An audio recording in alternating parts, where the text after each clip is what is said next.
On a freezing night in the American West, a desperate Comanche mother made an unthinkable offer to save her dying child, but what the rancher did next changed everything.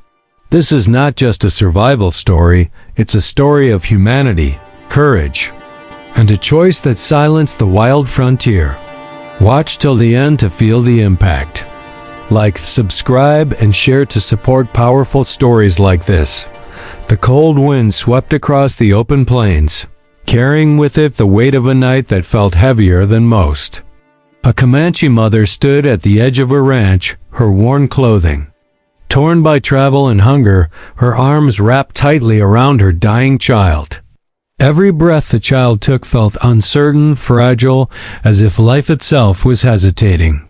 Behind her lay days of starvation and loss, and ahead of her stood a single door. That represented her last chance.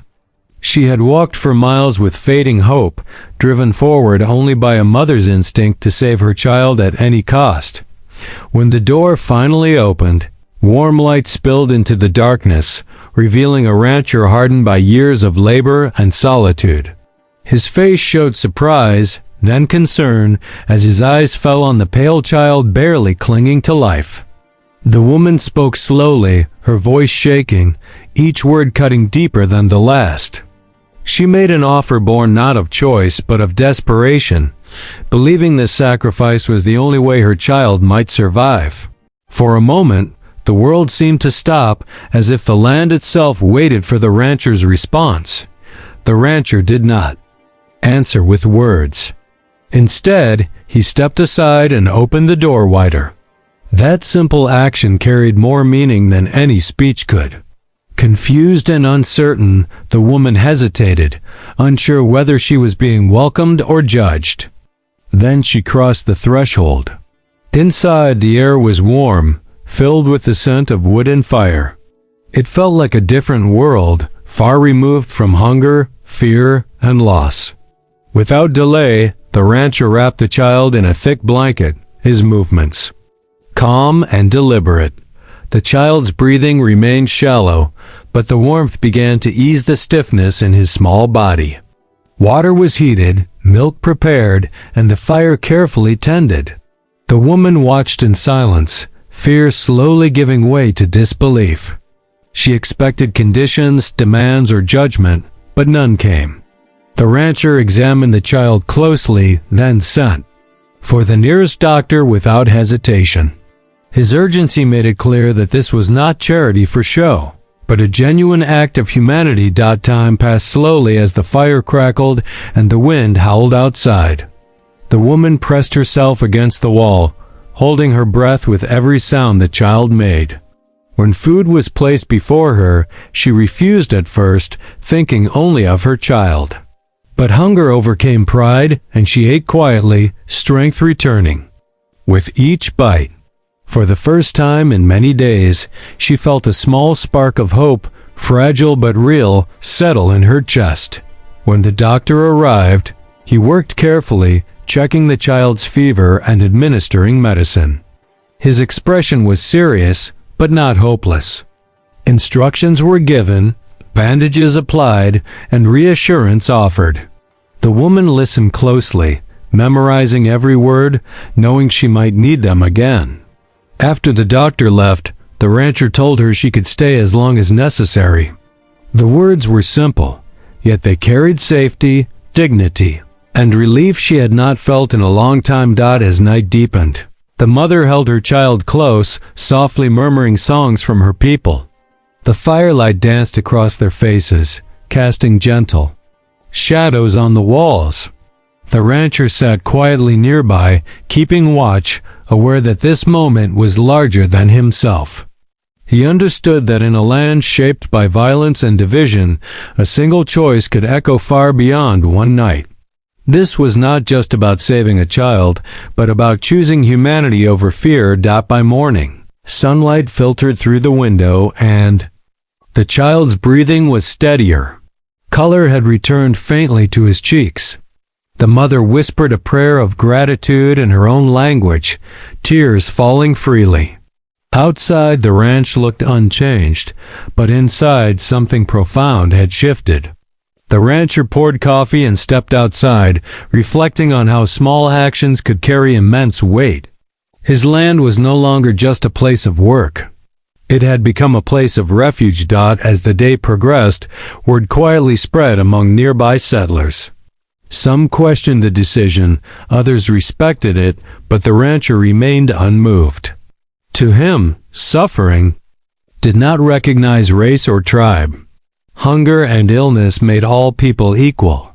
The woman sat in the sun with her child, watching life slowly return to his eyes. In that moment, she understood that dignity was not something to be traded, and mercy did not always come with a price. When evening approached, the woman prepared to leave. The rancher provided food, blankets, and directions for a safer journey. He told her the door would remain open if she ever returned. She bowed her head in gratitude, holding her child close as she stepped back into the plains. The land stretched wide before her, still harsh, still uncertain, but no longer empty of hope. Behind her stood a ranch and a decision that would be remembered long after the night had passed. The journey back across the plains was slow, but it was no longer desperate. The Comanche mother walked carefully, adjusting her pace to her child's weakened body, yet every step felt lighter than before. The supplies the rancher had given her rested securely at her side, and the warmth of the blankets wrapped around. Her child felt like a shield against the world. Though the land remained unforgiving, her heart carried something new: certainty. For the first time since the famine began, she believed her child might truly live. Days later, she reached the remnants of her people's camp. The sight was painful: empty fires, broken shelters, and faces worn by loss. When the others saw the child breathing steadily, their eyes widened with disbelief. She told them nothing of her offer, only of the rancher's choice. The elders listened, in silence, absorbing the meaning behind her words. In a time shaped by cruelty and mistrust, kindness from an unexpected hand felt almost unreal. Yet the living proof lay in the child's steady breath. The child's strength returned slowly. Fever faded, hunger eased, and laughter, soft at first, found its way back into the camp. With every passing day, the mother felt gratitude deepen into resolve. She taught her child not only survival, but remembrance. She spoke of the night when life stood on the edge and how a single decision pulled it back. That lesson became part of the child's story, woven into his understanding of the world beyond tribes and borders. Meanwhile, life on the ranch continued, yet the rancher was not the same man. He returned to his routines, tending livestock and land, but his thoughts often drifted to the plains. He wondered what became of the child and whether the mother found safety. He told no one of the offer made at his door, only of the choice he had made. To him, that night reaffirmed something long buried beneath years of isolation, that decency still mattered, even when the world rewarded hardness. Months passed and the season changed. Travelers and traders occasionally stopped at the ranch, and stories moved faster than the wind. Some spoke of a Comanche child who survived against all odds, others of a rancher who turned away profit in favor of mercy. Each retelling softened the sharp edges between people, even if just a little. The West remained violent and divided. But beneath the noise, a quieter narrative began to grow. One afternoon, long after the memory of winter had faded, the rancher saw figures approaching from the horizon. He reached for caution out of habit, then paused. The woman stepped forward, her child now walking beside her, stronger and curious. They stopped at the edge of the property, respectful and calm. No words were needed at first. The child looked up at the rancher with clear eyes, eyes filled with life that once nearly slipped away. The mother spoke simply. She thanked him, not with dramatic praise, but with honesty. She told him the child lived because of his choice, and that story would be carried forward. She offered no repayment beyond remembrance. The rancher nodded, accepting her words with humility. He gave the child a small carved token, nothing valuable, just something to hold. In that exchange, there was no debt, only acknowledgement. They did not stay long. Their paths were different, shaped by history and survival. Yet, when they left, the land felt less empty. The rancher watched them disappear into the distance, knowing he would likely never see them again. Still, he felt no regret. He understood that some actions are not meant to be revisited, only honored in memory. Years later, the child grew into adulthood carrying that story as a foundation. When hardship came, he remembered the rancher's words that life is not a bargain. When hatred threatened to take root, he remembered mercy shown without condition. He passed that lesson on quietly, not as legend, but as truth. In a land built on conflict, it became his way of resisting the past. The rancher aged, his strength fading with time, but his name lingered.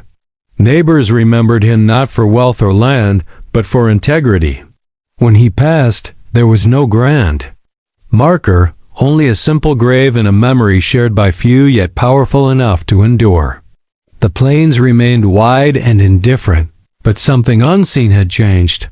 The West would continue to be written in blood and struggle, but within it lived stories that refused to fade.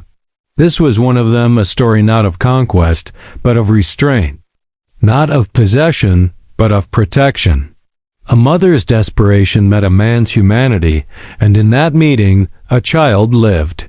And so the silence of the West was not empty. It carried echoes of a choice. Made on a cold night, a choice that proved even in the harshest places, compassion could survive. Sometimes history turns not on battles or empires, but on a door opened wider and a life allowed to continue.